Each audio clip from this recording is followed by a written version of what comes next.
I have a different idea. The idea is that your passion could actually be transforming your business. But in order to do that, you need to transform yourself first. So that's what I want to talk about today, how to do that. Now, admittedly, I'm condensing 10 hours of training and coaching sessions down to 30 minutes, so this might go pretty fast, but there's more behind all of this. So let's get started. So I think this must be the PDF version of it without the builds, but it's okay if that's all you have. I want to give Microsoft its due because I did use PowerPoint here with transitions. If you're able to put that up, it's fine. If not, it's not a big deal.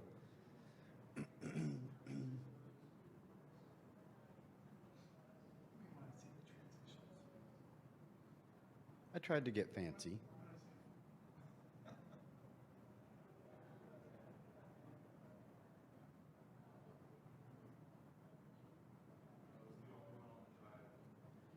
It was the one I sent to you in the email, but it's okay. Again, it's not a big deal. I don't want to spend a whole lot of time today.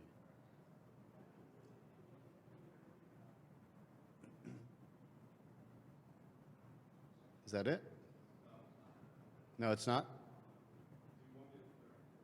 It's okay. Just let me know.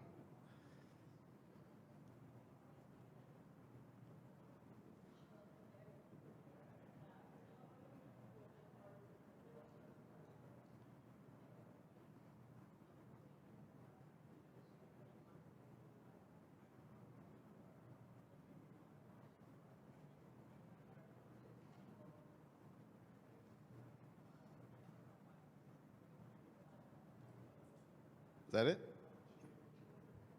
All right. Thank you for that. Appreciate it. So I want to challenge the idea and explore this idea a little bit further about your passion should be your career. That there's another way to think about your career and your passion, which could be creating transformation and breakthroughs could be what guides your career. So I have a story about breakthrough and transformation that I want to share. Starts with Citizens Band Radio, for those of you that know what that is. Many of you probably are familiar with this as the way we think about CB radio. So when I was 11 years old, my single mom, who was a teacher, didn't have a lot of income, bought me a CB radio because I wanted to talk to my friends. And I could have walked over to their house, or I could have called them on the phone, although my sister was on the phone most of the time, so that wasn't possible. But I loved talking on my CB radio, sitting in my mom's car, freezing my ass off, just talking to my friends all night long. This was a passion of mine. I loved doing this. Fast forward 13 years later, I worked for a company called McKeand Communications, some better known as Cellular One. And you might say to yourself, okay, well, your passion as a kid, talking on a CB radio, translated into your professional career. You got into the cell phone business. And that would make a lot of sense, and to me, it didn't make sense until later in my life when I figured that out, and I thought, yeah, maybe that was not just a coincidence. Maybe I did get into the cell phone business and spent 15 years working in that industry because I love talking on a CB radio. What really happened, I think, was that while I was working in the cell phone industry, and as a reminder, this is during a time when there were no portable cellular phones, although that phone that was on my desk, that's not a prop. That was really what a portable phone looked like in 1987. There were no portable cell phones. There was no roaming. You could not take your phone from one city to the other and use it. And there was no inter-carrier text messaging. You couldn't text people on a different network. And so what I was able to do in the 15 years that I spent in the cell phone industry was working with a group of people. We invented roaming, the ability to take your phone to another place and have it work as if it worked in your home city. And we invented inter-carrier text messaging, the ability to text message between say, T-Mobile and AT&T and Verizon. That didn't exist even in 1990. So what I realized for myself was what was really going on for me personally was that my passion wasn't wireless communication. My passion was creating new possibilities through transformation. And that was a breakthrough for me personally to realize that. And so then I started thinking to myself, how did that come about? How did I do that? What did I do? And so for me, personal transformation became something that I really focused a lot of attention and time on. It became a possibility for me, enabling others to achieve their potential. And so then I started looking into how to do that. How does this personal transformation occur? Because I have a belief that before you can transform your business, before you can transform a company itself, you have to transform yourself personally. So how is that defined? What does that mean, personal transformation, and what is it? First thing is that it happens outside of your identity. I'll get into this a little bit more, but it can't be centered on who you're being today. You don't know how to do it. It seems impossible, but you become committed to it. It's something that you really want to accomplish. There are risks.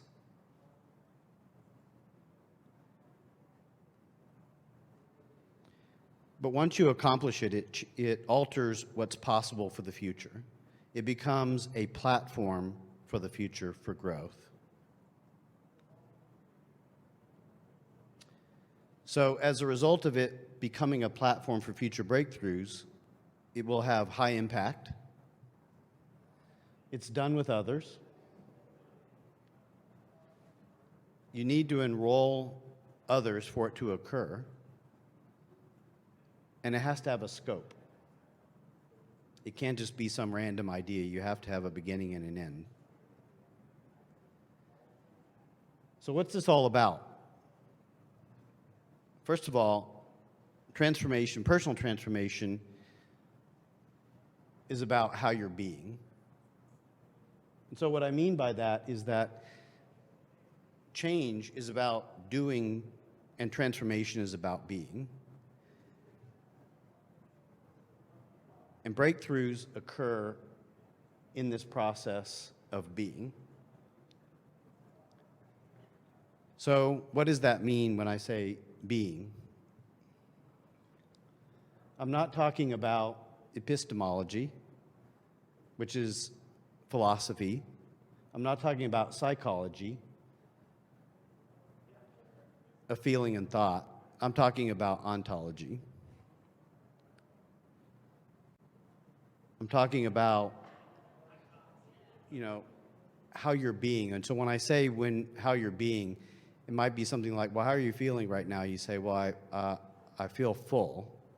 That's how you're being at the moment, as opposed to, I feel full right now, but I have a lot of energy. It's about making high-impact choices versus decisions. So what does that mean? In business, we all encounter this every day, which is sometimes we have people come to us in work and we say, what is it you want to do? And they say, well, I have this idea. And the idea that they present to you is fear-based. It's low risk, low business impact, and it has no personal commitment. In the middle is high assurance. Sometimes you can get people to come to you and say, there's a balance of risk and reward, medium business impact, but I'm still personally committed to it. What I'm looking for is transformational ideas. And these are ideas that create new possibilities. And the way that I do this in work is to take that person through an exercise of asking, what are you afraid of? Oftentimes, the best way to get over to the transformational ideas is to explore what they may be afraid of and why they're going for low risk and no personal commitment.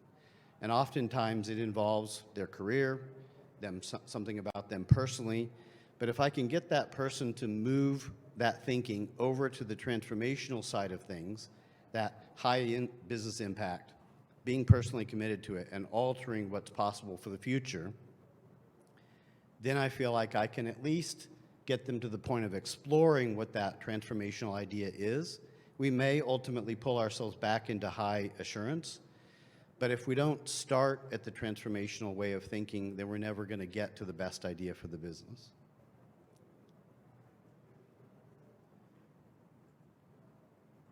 So, what's needed to drive breakthrough? Authenticity, integrity, being a cause in the matter, and a commitment to something bigger than oneself. So let's talk about that for just a minute. What does that mean? Authenticity, being and acting consistent with who you hold yourself to be for others and who you hold yourself to be for yourself. In order to cause breakthrough, you have to be authentic. You have to have high integrity, the quality of being honest and having strong moral principles. You have to be a cause in the matter. And by that I mean it's a stand that you take for yourself and acting from that stand. It's something that's bigger than you personally. It's a commitment to something bigger than oneself. And so this idea is that what you're looking for is it doesn't have a direct personal payoff in order to create this transformation. It has to be something much larger than that.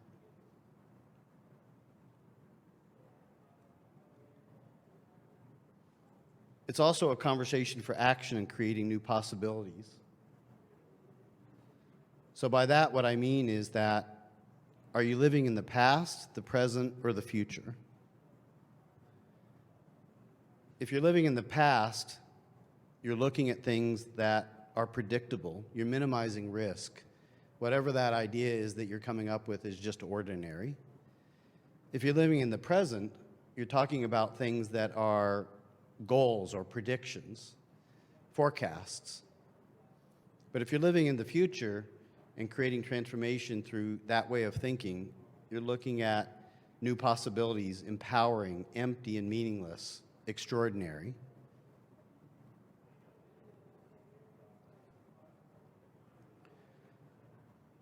So, question is, how do you create this possibility? The way that you do that is you declare it to yourself and to others. You declare this possibility. As I mentioned before, my own possibility is to enable others to achieve their potential. That's it. And for me, that way of being and that possibility for myself is what creates that transformation for others.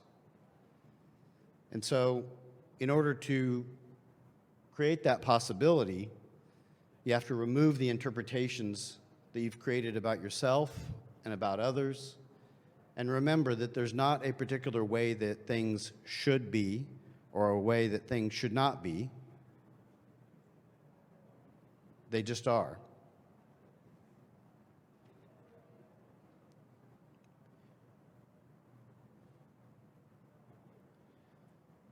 So, to wrap up, my request for you is explore personally how you're being.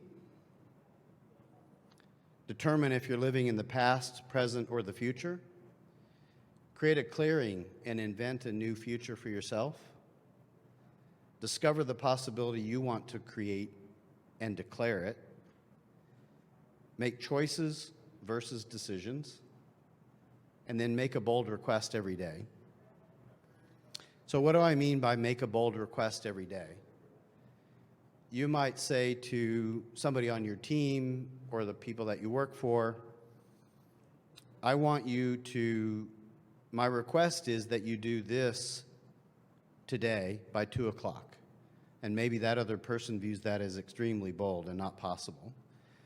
The choices that they have are that they can accept that request, they can modify it in some way and say, well, I can do it, but I can't do it till tomorrow, or they can decline it.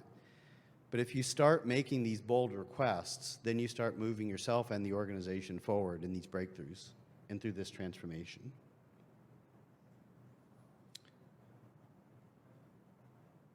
So, if you're living into the future, there's only possibility. That's it.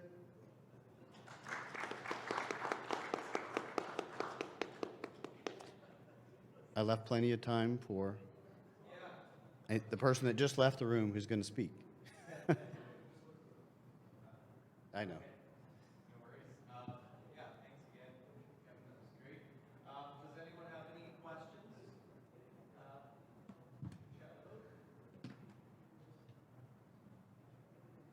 Yeah. Can you talk a little more about choices versus decisions? That might be a little more explanation. Yeah.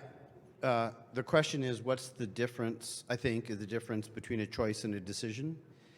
One example I might give you is that sitting on my couch at home at night and I make a decision that I'm going to eat ice cream versus making a choice to have carrots and celery versus ice cream because I know it's healthier. So a decision is a decision that you make without much thought. A choice is understanding the trade-offs that you're making for that choice. Good question.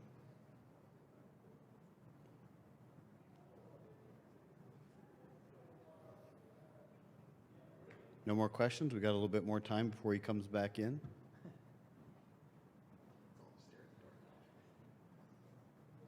Thanks for listening.